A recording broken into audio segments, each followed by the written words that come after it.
नमस्कार, मैं पंडित हर्षा वानीकर आपका मेरे भाग्य चक्र दी फॉर्चून टेलर कार्यक्रम में बहुत बहुत हार्दिक स्वागत करता हूं।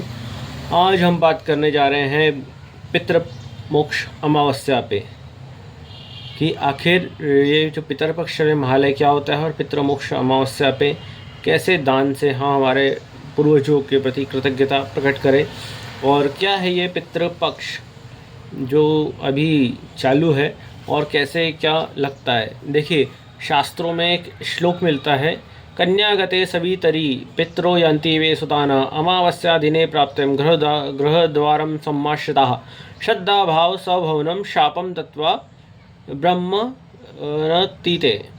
अर्थात जब सूर्य कन्या राशि में प्रवेश करता है और तो जो पितृ रहते हैं वो यहाँ पे पितृलोक में आते हैं और अमावस्या चंद्रमा की एक के पीछे एक लोक है, उससे पितृलोक कहते हैं और उसकी किरण है जिसका नाम अमा है, उसे इस कारण से इस दिन अमावस्या कही जाती है। 16 किरणें हैं चंद्रमा अर्थात, तो उसमें से एक किरण जो कहलाती है 16 कला संपूर्ण होता है तो उसकी जो किरण कहलाती है 15 किरणें हैं, तो उसमें से एक किरण अमावस्या कहलाती है। जो किरणों चंद्रमा के जो किरणों के नाम है उन्हीं के अनुसार तिथियों का निर्धारण किया गया है। तो एक किरण है अमा, तो उसमें अमावस्या कहलाती है। तो अमावस्या के दिन पितृलोक जब पितृपक्ष अपने घर आते हैं, अर्थात जहाँ पहले रह चुके हैं, तो उनके जो रहने वो पुत्र है या पौत्र है उनके पास में देखने आते हैं कि हमने जो इनको दिया था वो कैसा क्या है और किस हाल में है, सुखी है या दुखी है, किस हाल में है, वो देखने आते हैं और वो चाहते हैं कि हमको कुछ भाग मिल जाए।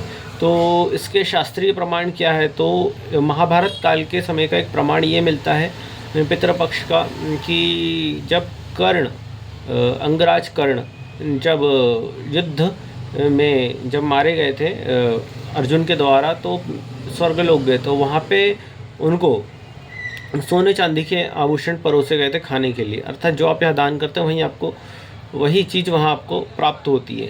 तो उन्होंने कहा कि मुझे क्या दिया जाता है, तो वहाँ पे इंद्रदेव जी द्वारा कहा गया कि आपके द्वारा सोने चांदी का दान किया गया था, इसलिए इस कारण से आपको यहाँ पे यही मिल रहा है। तो उनके द्वारा कुछ समय मांगा गया, मुझे मेरे पूर्वजों का ज्ञात नहीं था, उनके द्वारा कहा गया और इस कारण से मैंने सिर्फ यही दान किया। उन्होंने 15 दिन के लिए उनको पितृलोक भेजा गया, जहाँ पे उनके द्वारा पूर्वजों के नाम से तर्पण आदि कार्य किए गए और दान किया गया, अन्नदान। तदुपरांत 15 दिवस के उपरांत वो वापस से स्वर्गलोक पहुँचे, जहाँ उनको वापस से उनका स्थान दिया गया और उनको फिर अन्न वगैरह परोसा गया।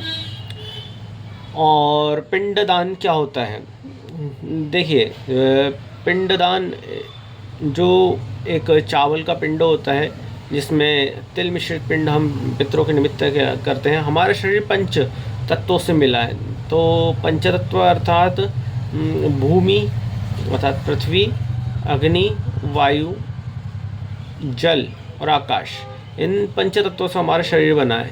परंतु जब हम पंचतत्व में सम्मिलित होते हैं तो हमारा अंदर एक सूक्ष्म शरीर होता है। तो हमारा भौतिक शरीर है जो आपको दिखता है, इसके अंदर में एक सूक्ष्म शरीर होता है जो वैसे नहीं ध्यान से दिखता है, या हम जब निद्रा अवस्था में होते तो सूक्ष्म शरीर इस ब्रह्मांड में गोचर करते रहता है।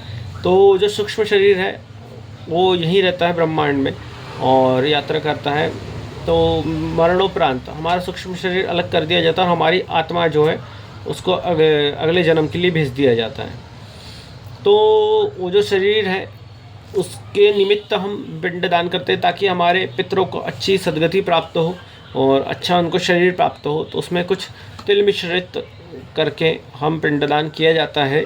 यहाँ कहा गया है पिंडों के सूक्ष्म देह को तृप्त करने वाला जो पिंडदान होता था, चावल ऐसा चंद्रमा का प्रतीक होता है, ठीक है। तो और उसके साथ जो काले तिल होते हैं वो पापक्षय करने वाले होते हैं, तो पापक्षय हो जाते हैं यदि हम तिल मिश्रित इससे करते हैं। हमारी पापक्षय तो पूर्वजों के पापक्षय होते हैं। और जो गोल रूप होता है वो गर्भपिंड, जिस प्रकार से तीसरे महीने में जो है माता के गर्भ में जीव प्रवेश करता है, तो जीव प्रवेश करता है तो गर्भ धारण करता है तो उसमें पिंड स्वरूप माना गया है। गरुड़ पुराण के अनुसार पिंड के रूप में रहता है। तो वही पिंडदान जो हम करते हैं अगले स्वरूप में उसको जन्म मिलता है, जिस भी योनि में जाए। वो तो कर्मों की गति के अनुसार विभिन्न योनि में जाते हैं और अलग अलग प्रकार की योनियों में प्रवेश किया जाता है। वो आपके जैसे कर्म रहेंगे सा मता तागता वाला रहता है। उसके बाद जो श्री कृष्ण जी द्वारा कहा गया है, अनंतश्चामी नागानां वरुणो यदा समाम्यहम् पितॄणां मर्यां चास्मि यमः सम यम तामहम्। अर्थात कि जिस प्रकार नागों में शेषनाग है और पितरों के लिए वैसे ही मैं अर्यमा हूँ, अर्थात पितरों को मैं ही गति प्रदान करता हूँ और मैं ही पितरों को जो है उत्तम लोक की प्राप्ति करवाता हूँ। उसके बाद कहा गया है, एक और श्लोक मिलता है, एक एकस्य तिलमिश्रितं स्त्रीण दध्या जलांजलिम यावत् जलिम कृतं पापम तत्क्षणादेव नश्यन्ति।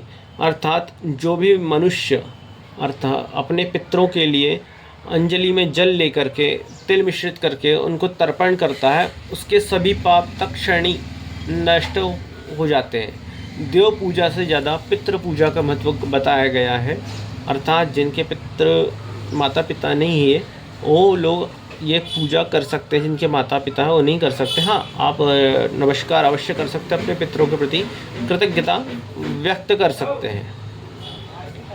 ये पितृपक्ष कहलाता है। और यदि बात करूं तो ये पितृ जो मोक्ष अमावस्या है ये इसलिए बनाई गई है क्योंकि इसमें मोक्ष का कारक केतु माना गया। हमारे जो ज्योतिष में है 4 त्रिकोण होते हैं, धर्म अर्थ काम और मोक्ष। तो जो अर्थ त्रिकोण है 2 6 कालपुरुष की कुंडली में 2 6 और 10 ये अर्थ त्रिकोण है। द्वितीय भाव जो होता है हमारे कुटुंब का भाव होता है और छठा जो भाव होता है हमारे रोग रिपू ऋण का भाव होता है और 10वां जो भाव होता है हमारे कर्म का भाव होता है। हम जो भी कर्म करते हैं वाणी से या जो भी करते हैं तो हमारे को उसका ऋण अवश्य चुकाना होता है। तो हम इस समय पे जो हमारे पितरों का जो ऋण है वो हम चुकता करते हैं। जैसे सूर्य कन्या राशि में, कन्या राशि कालपुरुष की कुंडली के छठे भाव की राशि है, तो इस समय जब वहाँ प्रवेश करते हैं सूर्य तो हम पितरों के प्रति उनका ऋण पितृ ऋण हम उतारते हैं हमारे ऊपर से और उनके प्रति हम कृतज्ञता व्यक्त करते हैं। क्योंकि हमको जो भी रोग वगैरह आदि मिलते हैं तो हमारे पितरों के द्वारा भी जो जेनेटिक्स है वो हमारे अंदर निहित होता है। जैसे कन्या राशि में नक्षत्र आते हैं, एक हस्त नक्षत्र आता है और एक उत्तरा फाल्गुनी, हस्त और चित्रा ये नक्षत्र कहलाते हैं। तो इसमें जो हस्त नक्षत्र रहता है तो उस समय हम आपने देखा होगा कि हम हमारे कर हस्तों के द्वारा हम पितरों को तिलांजलि प्रदान करते हैं। हाथ का विशेष महत्व बताया गया है। तो इस प्रकार से हमारे पितरों के निमित्त हम अलग अलग पिंडदान किया जाता है और पितरों के प्रति हम कृतज्ञता व्यक्त करते हैं। तो पितृमोक्ष अमावस्या पे कैसे क्या करें, तो देखिए शुचिर्भूत होकर के नहा करके जो कुतुब वेला होती है 11:30 से 12 के बीच में, तो उस समय में आप अपने कोई ब्राह्मण के सहयोग से आप तर्पण आदि कार्य करें और पितरों के निमित्त जो अर्थात दक्षिण दिशा की तरफ मुख करके सर्वप्रथम हम ब्राह्मण के सहयोग से आप पहले देव तर्पण ऋषि तर्पण करें, तदुपरांत आप पितरों का तर्पण करें दक्षिणाभिमुख होकर के और काले तिल और जौ मिश्रित से और कुशा केश से आप ये तर्पण कर सकते हैं और ब्राह्मण के सहयोग में विशेष मंत्रोच्चार से तो ज़्यादा उचित है। उसके बाद में ब्राह्मण को भोजन कराएं और पंचबली अवश्य निकालें, जिसमें पंचबली में अर्थात एक कौवे के निमित्त बलि और एक कौवे के निमित्त, कुत्ते के निमित्त, पिपली का चींटियों के निमित्त बलि और अन्य जो है भाग पितरों के निमित्त और गाय के निमित्त ऐसी पंचबली की जाती है। तो यह पंचबली अवश्य करें। अब कैसे अलग अलग योनियाँ प्राप्त होती है, जैसे सा मता तागता। और देखिए भूत इस प्रकार से बनते हैं कि जैसे आप किसी की अकाल मृत्यु हो गई है तो वो भूत की योनि में, अर्थात जो प्राचीनतम अर्थात अपने भूतकाल में अटका रहता है तो भूत की योनि में जाता है, जिसको पुरानी यादें ज़्यादा रहती है तो वो भूत की योनि प्राप्त करता है निकृष्ट योनि में। उसके बाद में एक आती है जैसे चुड़ैल की योनि। तो इसमें जो स्त्री जन्म देते ही बच्चों को मृत्यु को प्राप्त करती है, या जो स्त्री कम आयु में उसकी जो इच्छा है तृप्त नहीं होती है और कम आयु में चली जाती है युवा अवस्था में, तो वो चुड़ैल की योनि को वो प्राप्त करती है। पिशाच योनि, पिशाच योनि उसको कहा जाता है जो इधर उधर का धन प्राप्त खाता है और अन्य लोग किसी पे भी कोई दया भाव नहीं दिखाता है, सिर्फ उससे धन से मतलब हो तो पिशाच योनि को प्राप्त करता है। उसके बाद में एक होती है ब्रह्म राक्षस योनि। किसी ब्राह्मण के द्वारा गलत कर्म किए जाते हैं, शराब आदि का सेवन किया जाता है या गलत कर्म किए जाते हैं, गलत तंत्र मंत्र या इसका जो है शास्त्र का गलत कार्य में उपयोग किया जाता है, तो वो ब्रह्म राक्षस की योनि को प्राप्त होता है।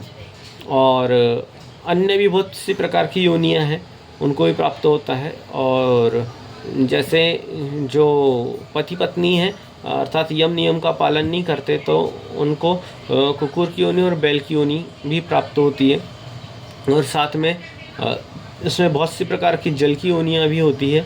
जो व्यक्ति अपना धन अर्थात जैसे बहुत से लोग होते हैं तो वो जैसे घर के घर में ही व्यवहार करते हैं, धन का व्यवहार हो या व्यवहार बाहर कोई दान नहीं करते, ऐसे लोगों को जल की योनि अर्थात तालाब की योनि प्राप्त होती है। ऐसा जो सबसे निकृष्ट योनि मानी गई है उसमें पेड़ पौधों की योनि, जो बहुत ज़्यादा पाप करते हैं, किसी की भी हत्या वगैरह करते हैं, उनको झाड़ की योनि प्राप्त होती है, जिसे सबसे निकृष्ट योनि कहा गया है। तो इस प्रकार की विभिन्न योनियाँ होती हैं। इन सबसे मुक्ति के लिए, अपने पूर्वज मुक्ति के लिए आप पितृमोक्ष अमावस्या के दिन आप गौदान करें, ब्राह्मणों को अन्न का दान करें ताकि उनकी उत्तम गति प्राप्त हो। और भगवान दत्तात्रेय की आराधना करने से विशेष मुक्ति प्राप्त होती है। पितरों के भी 21 पीढ़ियों तक के तो भगवान दत्तात्रेय मोक्ष प्रदान कर देते हैं। और यदि इस समय आप जब पितृ कार्य कर रहे हैं उस समय आपके दरवाजे पे कोई भी आता है तो सर्वप्रथम उसको दान अवश्य कीजिएगा। मैं आपसे बता रहा हूँ, शास्त्रों में प्रमाण मिलता है कि एक बार की बात है, कोई पितृ महालय कर रहे थे, उनके दरवाजे पे भगवान दत्तात्रेय भिक्षा मांगने आए तो उन्होंने सबसे सर्वप्रथम उनको भिक्षा दान दी थी ब्राह्मण भोजन से पहले, तो उनके पितरों को मोक्ष गति प्राप्त हुई थी। तो यदि आपके दरवाजे पे कोई आता है तो समझे पितर की कृपा है। और गाय भी आती है भी तो पहले उनका दान अवश्य करें, तदुपरांत ब्राह्मण भोजन आप कराएं। अन्य किसी जानकारी के लिए आप या जन्म कुंडली विश्लेषण के लिए आप मुझसे संपर्क कर सकते हैं। मेरा नंबर यहाँ फ्लैश हो रहा है। धन्यवाद। नमस्कार। यदि आपको मेरा कार्यक्रम पसंद आया तो मेरे चैनल को सब्सक्राइब अवश्य कीजिएगा। धन्यवाद। और अन्य लोगों के साथ में भी शेयर अवश्य करें।